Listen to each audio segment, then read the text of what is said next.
If you're new to the self-hosting or Homelab, Proxmox might sound complicated. But don't worry, in this video, मैं install करूँगा Proxmox on my Zima board so you can follow step by step. So to get started, you need a bootable USB drive where you will flash Proxmox OS and a mini HDMI cable जो आप Zima board को connect करेंगे monitor से and keyboard and mouse. So let's get started.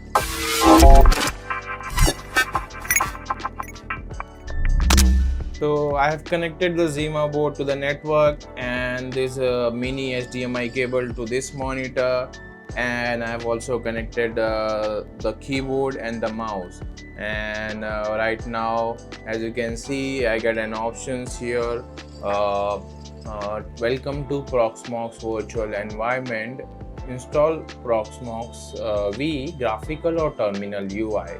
So I will be following graphical, so I will click on enter and it will say loading Proxmox VE installer.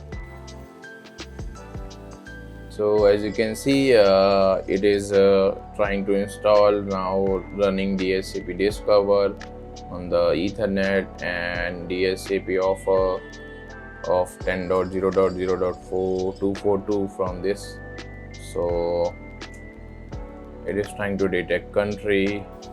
So now it says to install installer, so I have to accept this and then I have to check the target hard disk. So I will choose this and hit enter, and I have to enter the password and then I have to enter an email. Password too short, must be 8 character long, so let me try other password. Unable to get device for partition 1 on device tab. So I was installing on this hard disk of WD, and that error says that you have to wipe all the data on this existing hard drive and then you have to try it again. So what I will do, I will go ahead and erase and format this hard disk, and then I will try it again to install the Proxmox VE installer.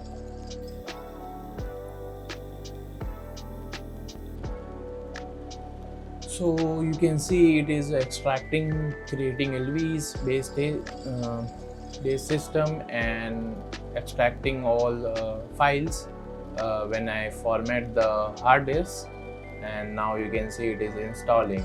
Once installation is complete, it will automatically reboot, and then you can access the Proxmox on a GUI with the IP address in the port 8096.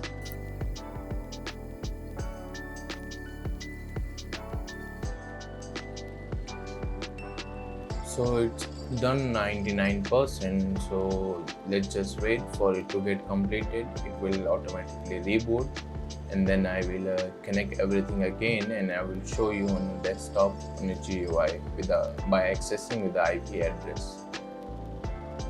As you can see, the installation has been finished. Now it's saying to reboot, or it will automatically get rebooted. So you can see that it is rebooting. Once rebooted, you have to remove the ISO file, boot drive.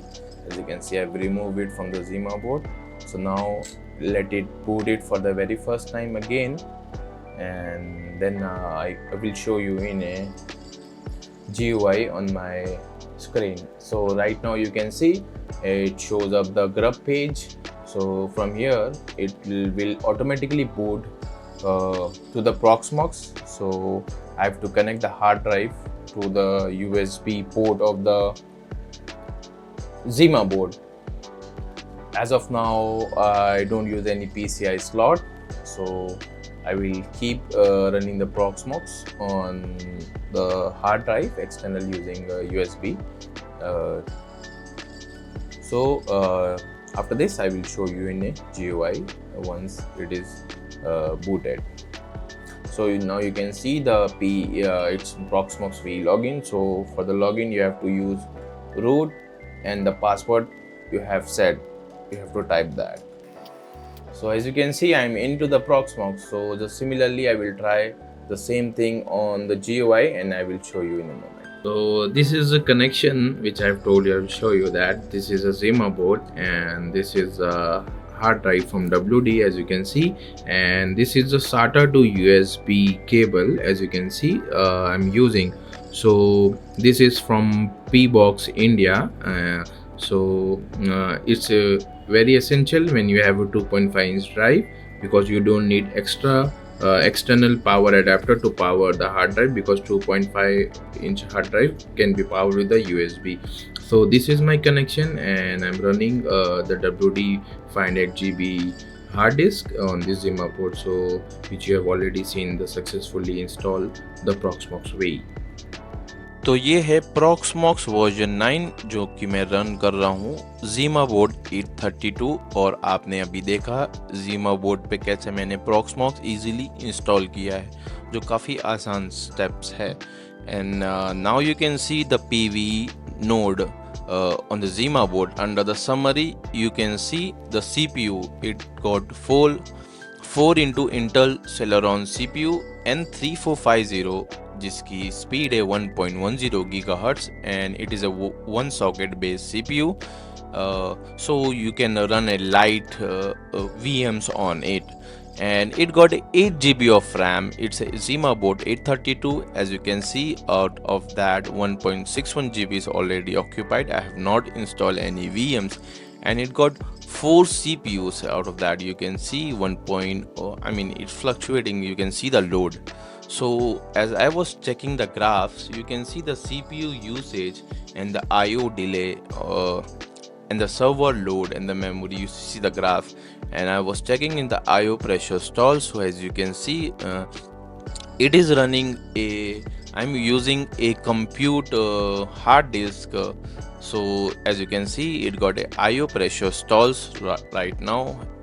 So this is for a very light node VMs. If you want to have, you can run some Pi-hole, any monitoring tool on the ZimaBoard, and even you can have this ZimaBoard as a quorum for your clusters. So my main goal is to have this ZimaBoard as a cluster node, as a quorum node. As you can see, I have other node running on the Super Micro server, which has a higher end CPUs, and the RAM, everything is you can see the differences in that.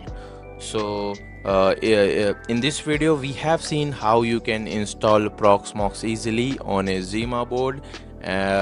All you just need if a USB flash drive, one storage, and the Ethernet cables on your network connections. So I think that's it for today's video. I hope you will like this video. Thanks for watching. See you in the next video.